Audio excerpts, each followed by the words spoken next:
بسم الله والحمد لله والصلاة والسلام على رسول الله وعلى آله وصحبه ومن والاه وبعد. Alhamdulillah, Ikhwan, with the qudum and the nearness of the month of Ramadan, the month now very soon upon us,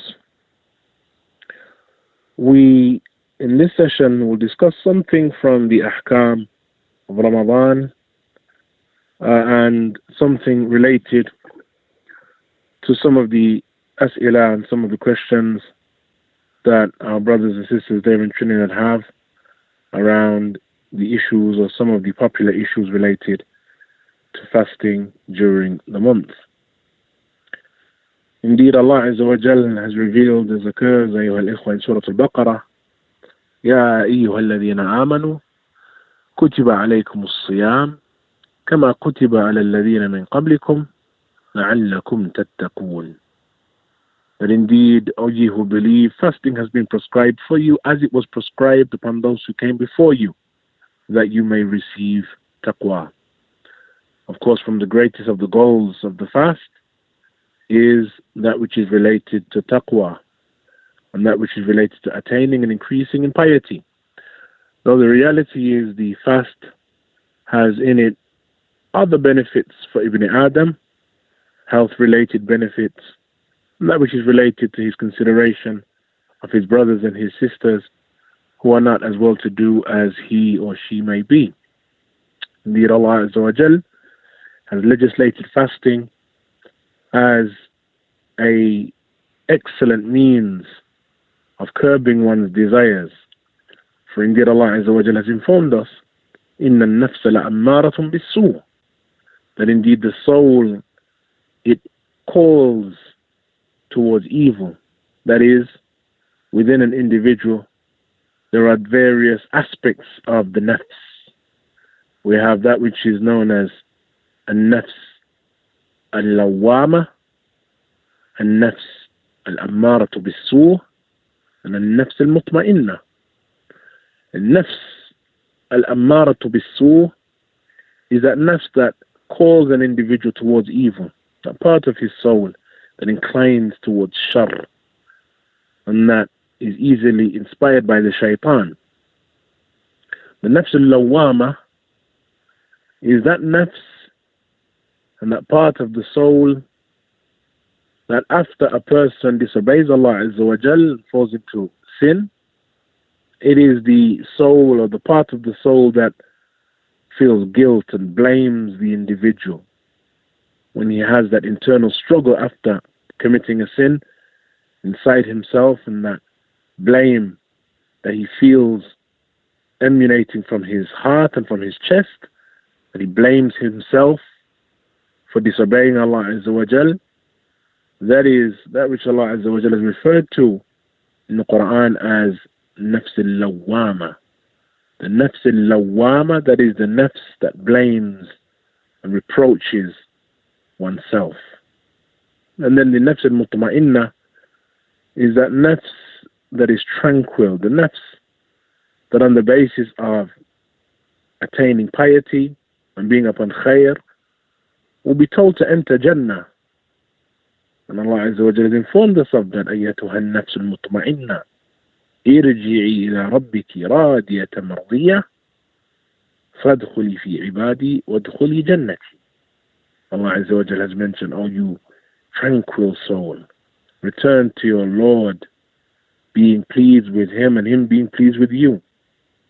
And then Allah Azza wa Jalla mentions, enter among my servants, enter my Jannah.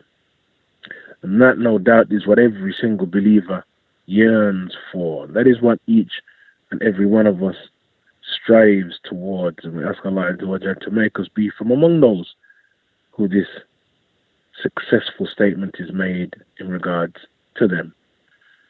And so that which is close and nearly upon us, the month of Ramadan, is a month, أيها الإخوة, wherein the believer, he nurtures his soul, he disciplines his soul with this most beautiful affair of as-siyam, the most beautiful affair of fasting.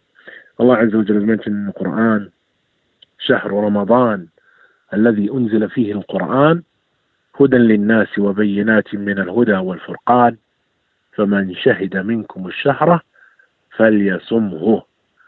Allah Azza wa Jal mentions that indeed the month of Ramadan الذي أنزل فيه القرآن, the month wherein the Quran was revealed as a guidance for the people and a clarification of the guidance and the criteria. فَمَنْ شَهِدَ مِنْكُمُ الشَّهْرَ فَلْيَصُمْهُ. And so whomsoever from among you witnesses the month, then let him fast it. And Allah Azza wa Jal, in relation to this verse, has legislated fasting for those who fulfill the criteria of being from Ahlus Siyam. And that criteria revolves around a number of conditions. From them, number one, the entering of the month, yani dukhul al-shahr. Number two, of course, al-Islam.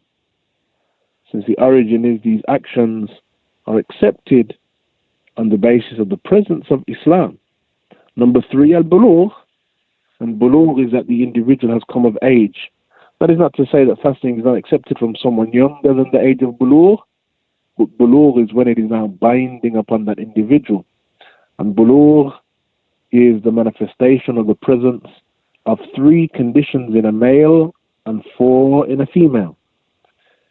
Number one, either the individual has a wet dream. Number two, or the individual grows pubic hair. Or number three, that they reach the age of 15. And for a female, there is a fourth affair in addition to the first three, and that is that they begin to have menses.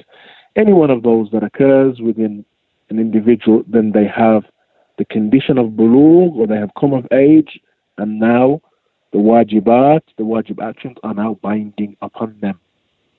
Prior to that, prior to the age of bulugh, it is not binding, but of course, it is desirable that parents nurture their children upon these beautiful actions, these actions that they will grow to find that it is compulsory upon them. And so for them to be acquainted with fasting, how to fast, for them to be acquainted with the fact that there is a month, the month of Ramadan, it is a beautiful month, and of course, all Muslims, young and old, anyone who has experienced the month of Ramadan will know it is not the month of hunger and thirst.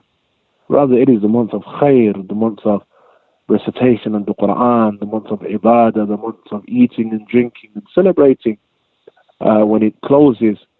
And for that reason, we have the legislation of Eid at the end of Ramadan, celebrating the completion of this period.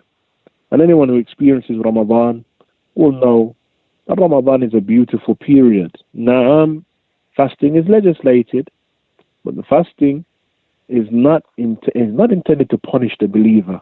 Rather, it is intended to purify him or her. It is intended to bring out the best in that individual.